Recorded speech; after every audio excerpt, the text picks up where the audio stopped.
ஆண்டவருக்குள் அன்பான இறை மக்களே, சகோதர சகோதரிகளே, விசுவாச உடன்பிறப்புகளே, உங்கள் எல்லாரையும் ஆண்டவர் இயேசு கிறிஸ்துவின் திருப்பெயராலே வாழ்த்தி மகிழ்கிறேன். இந்த சிறிய அருளுரை தமிழிலே உங்களுக்காக வருகிற இந்த ஆகஸ்ட் மாதம் 22ஆம் தேதிக்காக உங்களை வந்தடைகிறது. அந்த ஆகஸ்ட் மாதம் 22ஆம் தேதிக்காக தென்னிந்திய திருச்சபையின் ஒழுங்கின்படி நமக்கு கொடுக்கப்பட்டிருக்கிற தலைப்பு திருப்படையலாம் திருவருட்சாதனம் என்பதாகும். ஆங்கிலத்திலே சொல்லுகிறேன், Sacrament of Holy Qurbana, Holy Sacrifice. Sacrament of Holy Qurbana, Holy Sacrifice என்பதாகும். குர்பானா என்றால் ஆஃபரிங் என்று பொருளாம். குர்பானா என்றால் ஆஃபரிங் என்று பொருளாம். ஆகினாலே இந்த திருவிருந்து வழிபாட்டிலே நம்மை நாம் ஒப்படைக்கிறோம் என்று பொருள். We offer ourselves in the Eucharistic service. ஆகினாலே இன்று திருவிருந்து என்று அழகிய தமிழிலே அழைக்கப்படுகிற அந்த அனுபவத்தை பற்றி நாம் பேச போகிறோம். இந்த திருவிருந்து என்ற கருத்துக்கு பல வேறு சொற்கள் சொல்லப்படுகின்றன திருச்சபையிலே என்று தெரியும். ராபோஜனம் என்று அதை சமஸ்கிருதத்திலே அழைப்பார்கள். திருவிருந்து என்று நல்ல தமிழிலே அதை அழைக்கிறார்கள். நான் சிறுவனாக இருந்த காலத்தில் என்னுடைய சிற்றூரிலே என்னுடைய அம்மா திருமதி மாசிலாமணி ஏசடியால் மாசிலாமணி அதை நற்கருணை என்றுதான் அழைப்பார்கள். நற்கருணை, யூக்கரிஸ்ட் என்ற அந்த கிரேக்க சொல்லுக்கு நற்கருணை, யூ என்றால் நல்ல, கேரிஸ் என்றால் கருணை என்று பொருளாம். அதனாலே யூக்கரிஸ்ட் என்றால் நற்கருணை என்று பொருளாம். நம்முடைய தமிழ் திருச்சபைகளிலே இந்த நற்கருணை வழிபாடு என்று சொல்லுவது எவ்வளவு சால சிறந்தது என்று நான் அறிந்து மகிழ்கிறேன். ஒரு கிரேக்க மாணவனாக அறிந்து மகிழ்கிறேன். திருவிருந்து என்பதை விட நற்கருணை என்பது மிக மிக நல்லதாகும். அந்த முகவுரையோடு நமக்கு இந்த நாளிலே கொடுக்கப்பட்டிருக்கிற 3 தலைப்புகளையும் வாசித்து அவைகளை சற்று தியானம் செய்ய நாம் முயற்சி செய்யலாம். முதலாவது திருமறை பகுதி 2 அரசர்கள், அதிகாரம் 4, 42 முதல் 44 வாக்கியங்கள். 2 அரசர்கள், அதிகாரம் 4. அங்கே நடைபெறுகிற கதை உங்களுக்கு தெரியும். இதை ஏன் திருவிருந்து வழிபாட்டுக்காக, திருவிருந்து என்ற தலைப்புக்காக கொடுத்தார்கள் என்று நான் ஆச்சரியமாக யோசித்தேன், ஆச்சரியமாக சிந்தித்தேன். அங்கே நடைபெறுகிறது என்ன என்று உங்களுக்கு தெரியும். எலிஷா இறைவாக்கினரின் காலத்திலே நடைபெற்றது. அங்கே குறைவான அப்பங்களை 100 பேருக்கும் அதிகமான மக்களுக்கு பகிர்ந்து வழங்கும்படி எலிஷா கட்டளையிடுகிறார். அவருடைய சீடர் சொல்லுகிறார், இவர்கள் அதிகமான மக்களாக இருக்கிறார்கள், நியூமரஸ் பீப்புள், ஆனால் அப்பங்கள் மிக குறைவானவை, எப்படி இவர்களுக்கு போதுமானதாக இருக்கும் என்று கேட்கிறார். அதற்கு எலிஷா சொல்லுகிறார், இருக்கிறதை பகிர்ந்து கொடு, மீதம் இருக்கும் என்கிறார். எனக்கு ரொம்ப ஆச்சரியமாக இருக்கிறது நண்பர்களே. இருக்கிறதை பங்கு வைத்து சாப்பிட்டால் மீதம் இருக்கும். இது இந்திய நாட்டுக்கு எவ்வளவு பொருத்தமானதாக இருக்கிறது நண்பர்களே, எவ்வளவு பொருத்தம். அதானியும் அம்பானியும் குவித்து வைத்து கொண்டிருப்பதுபடினாலே தானே இந்த நாட்டிலே வறுமை. அந்த அதானியையும் அம்பானியையும் சப்போர்ட் பண்ணுகிறது யார் என்று உங்களுக்கு தெரியும். யாருடைய ஒத்துழைப்பிலே அவர்கள் பணக்காரர்களாக ஆகிக் கொண்டிருக்கிறார்கள் என்று. ஆகினாலே குவித்து வைத்தல் பாவம், பகிர்ந்து கொள்ளுதல் ஆசீர்வாதம். திரும்ப சொல்லுகிறேன், குவித்து வைத்தல் பாவம், பகிர்ந்து கொள்ளுதல் ஆசீர்வாதம். அதனாலே தான் நான் எழுதியிருக்கிறேன், sharing with the needy becomes the holy sacrifice. sharing with the needy becomes the holy sacrifice. தமிழிலே எப்படி சொல்லலாம்? இல்லாதவர்களோடு பகிர்ந்து கொள்ளுதலே திருவிருந்து. திருவிருந்து. அதனாலே நான் இன்னொன்றையும் குறித்து வைத்திருக்கிறேன். அந்த ஆதி திருச்சபையிலே அதைத்தானே அவர்கள் செய்தார்கள். ஆதி திருச்சபையிலே அப்போஸ்தலர் 2வது அதிகாரம் 4வது அதிகாரத்திலே உங்களுக்கு தெரியுமா? நாம் இப்பொழுது வட்ட வடிவத்தில் இருக்கிற சின்ன அப்பத்தை வாங்கி கொண்டு குப்பியிலே ஊற்றப்பட்டிருக்கிற கொஞ்சக்கான ரசத்தை வாங்கி கொண்டு அதை திருவிருந்து என்று சொல்கிறோம். ஆனால் இந்த திருவிருந்து இடையிலே வந்தது தான். ஆரம்ப காலத்திலே இப்படி அவர்கள் திருவிருந்து கொண்டாடவே இல்லை. அவர்கள் என்ன செய்தார்கள் தெரியுமா? அப்போஸ்தலர் 2வது அதிகாரம் 4வது அதிகாரத்திலே இருப்பதையெல்லாம் கொண்டு வந்து அப்போஸ்தலருடைய பாதத்திலே வைத்தார்கள். எல்லாருக்கும் சமமாக ஒரே பானையிலே ஓர் உலை. அண்ணே தியோபிலஸ் அப்பாவை இப்பொழுது நான் நினைக்கிறேன். ஓர் உலை, ஒரே உலையில சமைத்து சாப்பிட்டார்கள். அதுதான் திருவிருந்து. எல்லாருக்கும் பொதுவாக சமைத்து பொதுவாக வைத்து சாப்பிட்டார்கள். நாம் இன்று செய்ய முடியாது என்கிறபடியினாலே கட்டாயமாக நாம் இந்த வட்ட வட்ட வடிவத்தில் இருக்கிற அப்பத்தை பெற்றுக்கொண்டு குப்பியிலே ஊற்றப்பட்ட அந்த ரசத்தை பெற்றுக்கொண்டு நாம் திருப்தி அடைந்து விடுகிறோம். எனக்கு இந்த அதாவது இந்த திருச்சபையில் நடக்கிற ஐக்கிய விருந்துகளை எனக்கு ரொம்ப பிடிக்கும். சாப்பாடு கிடைக்கிறதுனாலே மாத்திரமல்ல, ஐக்கிய விருந்து அதுதான் திருவிருந்து. கட்டாயமாக சில திருச்சபைகளுக்கு நீங்கள் போவீர்களானால் அந்த ஊர் முழுவதும் சாப்பிடுவார்கள். ஐக்கிய விருந்திலே ஊர் முழுக்க சாப்பிடுவார்கள். அங்கே கிறிஸ்தவர்களுக்கு மட்டுமல்ல, இந்துக்கள், இஸ்லாமியர், அந்த ஊரிலே இருக்கிற எல்லாருக்கும் சாப்பாடு. அதுதான் உண்மையான திருவிருந்து. பசித்தவர்களோடு உன் ஆகாரத்தை நீ பகிர்ந்து கொடு, அதுவே திருவிருந்து என்பது இங்கே இந்த பகுதியில் இருந்து வருகிற ஒரு பயங்கரமான மிகச்சிறப்பான ஒரு அழுத்தமான செய்தியாகும். அந்த மட்டிலே நான் முதலாவது குறிப்பை முடித்துக் கொள்கிறேன். நண்பர்களே, நாம் இப்பொழுது 2வது குறிப்புக்கு போகிறோம். 2வது திருமறை பாடம் கொரிந்தியருக்கு எழுதின 1ஆம் கடிதம் 11வது அதிகாரம் 23 முதல் 30 வாக்கியங்கள். பவுல் கொரிந்தியருக்கு எழுதின 1ஆம் கடிதம் 11வது அதிகாரம் 23 முதல் 30 வாக்கியங்கள். அவைகள் அதிலே நிச்சயமாக திருவிருந்தை பற்றி பவுல் பேசுகிறார் என்று நமக்கு தெரியும். மிக சிறப்பான திருவிருந்துக்கான ஒரு நல்ல பகுதி. பவுலப்போஸ்தலன் திருவிருந்தை பற்றி இவ்வளவு தெளிவாக சொல்லியிருக்கிறாரே என்று நான் அதிகமாக மகிழ்ச்சி அடைவேன். பவுலப்போஸ்தலன் இயேசுநாதருடைய வாழ்வில் நடந்த அனுபவங்களிலே மிக சொற்பமானவற்றையே சொல்லுவார் என்று உங்களுக்கு தெரியும். இயேசுவின் பிறப்பை பற்றி ஒரு இடத்துல கூட அவர் சொன்னது கிடையாது விரிவாக. இயேசுவின் திருமுழுக்கை பற்றி அவர் சொன்னது கிடையாது. இயேசுவின்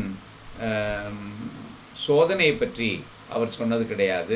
இப்படி பல விஷயங்கள், பல காரியங்கள் வாழ்க்கையிலே நடந்த, இயேசுநாதருடைய வாழ்க்கையில் நடந்த பல விஷயங்களை அவர் விட்டு விடுவார். ஆனால் நான் மகிழ்ச்சி அடைகிறேன், ஆண்டவர் இயேசுவின் வாழ்வில் நடந்த இந்த திருவிருந்து சம்பவத்தை அப்படியே ஆண்டவர் அப்பத்தை எடுத்து நன்றி செலுத்தி அதை பிட்டு சீடர்களுக்கு கொடுத்து என்று சொல்லுகிற அந்த பகுதியை அப்படியே வைத்திருக்கிறார். அதை பற்றி நான் மிகுந்த மகிழ்ச்சியாக அடைகிறேன். சரி, இங்கே பவுலப்போஸ்தலன் என்ன சொல்ல விளைகிறார், என்ன சொல்லுகிறார்? நான் இப்படி எழுதியிருக்கிறேன் நண்பர்களே. இயேசுவின் உடலும் உதிரமுமே திருப்படையல். இயேசுவின் உடலும் உதிரமுமே திருப்படையல். ஆங்கிலத்தில் the flesh and the blood of Jesus become the holy sacrifice, holy qurbana. தன்னையே படையலாக கொடுத்த ஆண்டவராகிய இயேசு, தன்னையே பலியாக sacrifice கொடுத்த ஆண்டவராகிய இயேசு என்பதுதான் இங்கே சொல்லப்படுகிற உண்மையாகும். ஆகினாலே நாம் ஆண்டவருடைய பிள்ளைகளாக இயேசு ஆண்டவர் எவ்வாறு தன்னையே படையலாக கொடுத்தாரோ அப்படியே நாமும் நம்மை படையலாக ஒப்பு கொடுக்கிறோம். ஹோலி குர்பானா நம்மையே படையலாக ஒப்பு கொடுக்கிறோம் என்பதுதான் அங்கே வருகிற செய்தியாகும். ஆகினாலே எப்படி ஆண்டவர் இயேசுவுக்கு ஏற்பட்ட துன்பங்கள் நமக்கு எப்படி ஏற்படும், ஆண்டவர் இயேசுவுக்கு ஏற்பட்ட சிலுவை நமக்கு எப்படி ஏற்படும்? செக்யூர்டு கண்டிஷனில் எந்த விதமான நீதி சார்ந்த நியாய உணர்வு இல்லாமல் எதுவும் எப்படி நடந்துவிட்டு போகட்டும், எப்படி எவன் ஆண்டால் என்ன, எவன் ஆளாமல் போனால் என்ன என்று அமைதியாக இருப்ப யாருக்கும் துன்பம் வராது நிச்சயமாக. ஆனால் சமூக நீதி சார்ந்து உண்மை சார்ந்து நாம் பேசும் பொழுது, செயல்படும் பொழுது கட்டாயம் நம்மையும் சிலுவையிலே அடிப்பார்கள். கடந்த 45 ஆண்டுகளின் ஊழியத்திலே நான் எவ்வளவு சிலுவையில் அடிக்கப்பட்டிருக்கிறேன் என்று எனக்கு தெரியும். என் நண்பர்களுக்கெல்லாம் தெரியும், என்னை சார்ந்தவர்களுக்கு தெரியும். எவ்வளவாக நான் இந்த ஸ்டாண்ட் பாயிண்ட் எடுத்தபடியினாலே, திருமறையை இப்படி விளக்குகிறபடியினாலே, ஏழைகளுக்கும் பாவப்பட்டவர்களுக்கும் அனாதைகளுக்கும் கைம்பெண்களுக்கும் கடவுள் நிச்சயமாக அவருடைய வார்த்தை போதுமானதாக இருக்கிறது என்று சொல்லுகிறபடியினாலே, துன்பம், துக்கம், வறுமை, வியாதி இவைகளினாலே கஷ்டப்படுபவர்களுக்காக, ஒடுக்கப்பட்டவர்களுக்காக திருமறையை அவர்களுடைய பார்வையிலே விளக்குகிறபடியினாலே எவ்வளவு உதாசீனப்படுத்துதலும் எவ்வளவு துன்பமும் சிலுவையில் அடிக்கப்படுதலும் எனக்கு நடந்திருக்கிறது என்று உங்களில் பலருக்கு தெரியும். ஆகினாலே அதற்கு பெயர் தான் சாக்ரிஃபைஸ், அதற்கு பெயர் தான் குர்பானா. அதனால இயேசு சிலுவையில் அடிக்கப்பட்டார், எனக்காக அடிக்கப்பட்டார், எல்லாம் முடிஞ்சு போச்சு அல்லேலூயா என்று சொல்வதிலே அர்த்தமே கிடையாது. நானும் சிலுவையிலே அடிக்கப்பட வேண்டும். அவரை போல நீதிக்காக, உண்மைக்காக, சத்தியத்துக்காக நிலைத்து நிற்கும்போது, பேசும்போது, செயல்படும் போது, இறங்கி செயல்படும் போது கட்டாயம் நீயும் நானும் சிலுவையிலே அடிக்கப்படுவோம் என்பதிலே எந்த விதமான சந்தேகமில்லை. அதுதான் திருவிருந்து. என்னை நினைவு கூறும்படி இதை செய்யுங்கள் என்று திருவுளம் பற்றினார் என்று போதகர்கள் வாராவாரம் சொல்லுகிறார்கள் அல்லவா? என்னது? என்னை நினைவு கூறும்படி இதை செய்யுங்கள் என்று திருவுளம் பற்றினார் என்று போதகர்கள் சொல்லுகிறது என்னது? போய் ஆல்டரில் நின்று அந்த வட்டமான அப்பத்தையும் இந்த குப்பியில் ஊற்றப்பட்ட அந்த ரசத்தையும் குடித்து விட்டு வருவதா என்னை நினைவு கூறும்படி இதை செய்யுங்கள் என்று சொன்னார்? இல்லை. நான் அடிக்கப்பட்டது போல நீங்களும் அடிக்கப்பட வேண்டும். நான் இறங்கி நின்றது போல நீங்களும் இறங்கி நிற்க வேண்டும். யூத சமய வெறித்தனத்தை எதிர்த்தது போல இன்றைக்கு இருக்கிற இந்தியாவில் இருக்கிற மதவெறியர்களை எதிர்த்தே ஆக வேண்டும். இந்தியாவை மதவெறி அப்படியே ஒரு நாகப்பாம்பை போல கவ்விக்கொண்டிருக்கிறது என்று நமக்கு தெரியும். அதை எதிர்த்தே தீர வேண்டும். அப்பொழுது கட்டாயமாக நாம் சிலுவையில் அடிக்கப்படுவோம். அதனால நான் முடிக்கிறேன் நண்பர்களே. 2வது குறிப்பை, இயேசுவின் உடலும் உதிரமுமே திருவருட்சாதனங்கள். நீங்களும் நானும் நம்முடைய ஒப்படைப்பின் வழியாக நாமே திருவருட்சாதனமாக மாற வேண்டும். 3வது குறிப்புக்கு போவோமா? 3வதாக யோவான் எழுதின நற்செய்தி நூல் அல்லது 4ஆம் நற்செய்தி நூல் 6வது அதிகாரம் 35 முதல் 59 வாக்கியங்கள். ஆண்டவராகிய இயேசுவின் நீண்ட அருளுரை அது. உங்களுக்கு தெரியும், அங்கே 6வது அதிகாரத்திலே யோவானிலே முதல் பகுதியிலே ஆண்டவர் 5000 பேருக்கு சாப்பாடு கொடுக்கிறார்.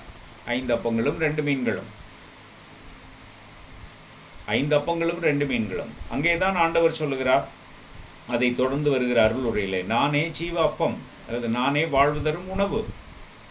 ஆனால் நமக்கு இங்கே ஒரு பிரச்சனை இருக்கிறது. என்ன பிரச்சனை தெரியுமா? நீங்கள் மனித குமாரனின் உடலை உண்டு உதிரத்தை குடித்தால் ஒழிய உங்களுக்கு வாழ்வு இல்லை என்று சொல்லுகிறார். நன்றாக கவனியுங்கள். மனித குமாரனின் உடலை உண்டு உதிரத்தை குடித்தால் ஒழிய உங்களுக்கு வாழ்வு இல்லை, ஜீவன் இல்லை என்று சொல்கிறார். இது எதை குறிக்கிறது? நீங்களும் நானும் நினைத்துக் கொண்டிருக்கிறோம் அது திருவிருந்தை தான் குறிக்கிறது என்று. நேக போதகர்மார் அப்படித்தான் விளக்குவார்கள். ஆனால் அங்கே பிரச்சனை இருக்கிறது. ஆண்டவர் இயேசு தன்னுடைய உடலை திருவிருந்திலே நீங்கள் சாப்பிட வேண்டும் என்று சொன்னாரா? ஆண்டவர் இயேசு தன்னுடைய உதிரத்தை திருவிருந்திலே நீங்கள் குடிக்க வேண்டும் என்று சொன்னாரா? திருவிருந்து என்பது அவருக்கு பின்னால் எத்தனை காலங்களுக்கு பின்னால் வந்தது என்று உங்களுக்கு தெரியும். அப்படியானால் இந்த மனிதகுமாரன் என்றால் யார்? மனிதகுமாரன் என்றால் இயேசு மட்டுமல்ல. மனிதகுமாரன் என்ற அந்த அல்லது மனுமகன் என்ற அந்த வார்த்தையை எப்படி புரிந்து கொள்வது? காலாகாலமாய் நான் சொல்லி வந்திருக்கிறேன். காலாகாலமாய் இப்படிப்பட்ட சிந்தனை உள்ள போதகர்கள் அத்தனை பேரும் சொல்லி வந்திருக்கிறோம். மனுமகன் என்பது பழைய ஏற்பாட்டிலிருந்து நாம் புரிந்து கொள்ள வேண்டிய ஒரு கான்செப்ட் இல்லையா? பழைய ஏற்பாட்டிலே தானியேல் 7வது அதிகாரம் 13-14 வசனங்களிலே நீங்கள் பார்ப்பீர்களானால், அந்தியாக்கஸ் எப்பிபானேசின் காலத்திலே ஒடுக்கப்பட்ட இஸ்ரவேலரை குறிக்கும்.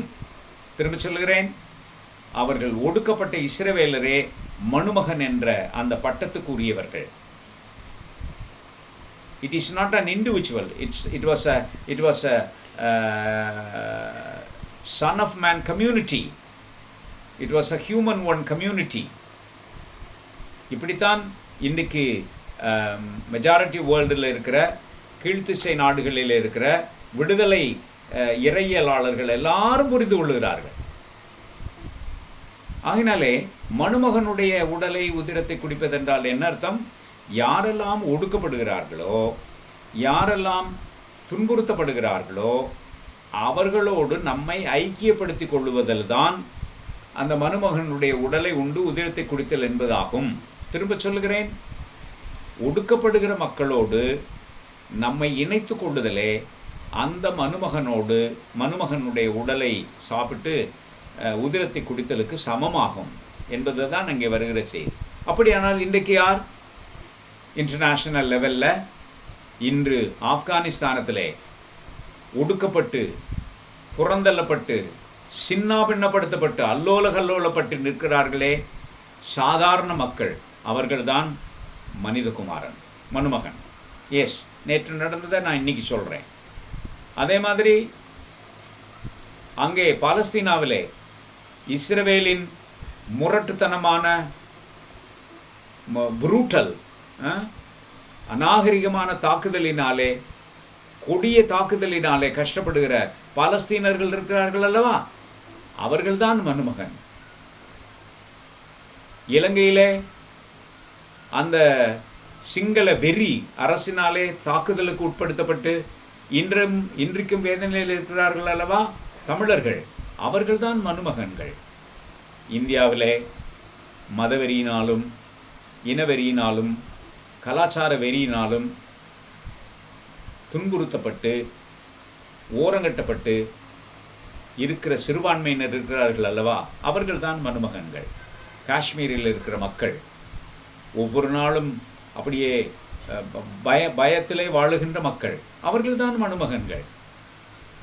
தலித் மக்கள், புறந்தள்ளப்பட்ட மக்கள், ஏழைகள், பட்டினியா இருப்போர், அனாதைகள், கைம்பெண்கள், அவர்கள்தான் மணுமகன்கள்.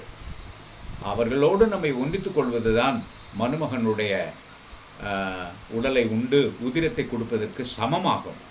இது உங்களுக்கு கஷ்டமாக இருக்கலாம், இது வலிந்து சொல்லுவது போல் இருக்கிறதே என்று இருக்கலாம். ஆனால் தானியேல் 7:13-14 வெளிச்சத்திலே நீங்கள் பார்க்கும்போது நிச்சயமாக இதுதான் உண்மை.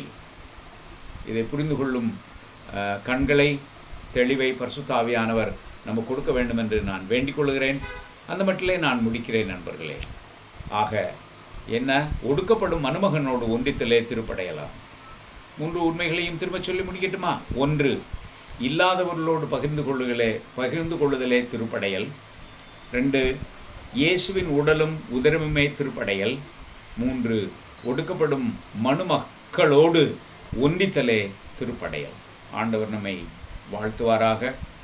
வருகிற இந்த 22ஆம் தேதி இந்த ஹோலி குர்பானா, ஹோலி யூக்கரிஸ்ட் என்ற சிந்தனையிலே வளரும்போது ஆண்டவர் நமக்கு ஆற்றலையும் பலனையும் தருவாராக. ஆண்டவருடைய திருப்பெயராலே வாழ்த்தி முடிக்கிறேன். நன்றி. ஆமென்.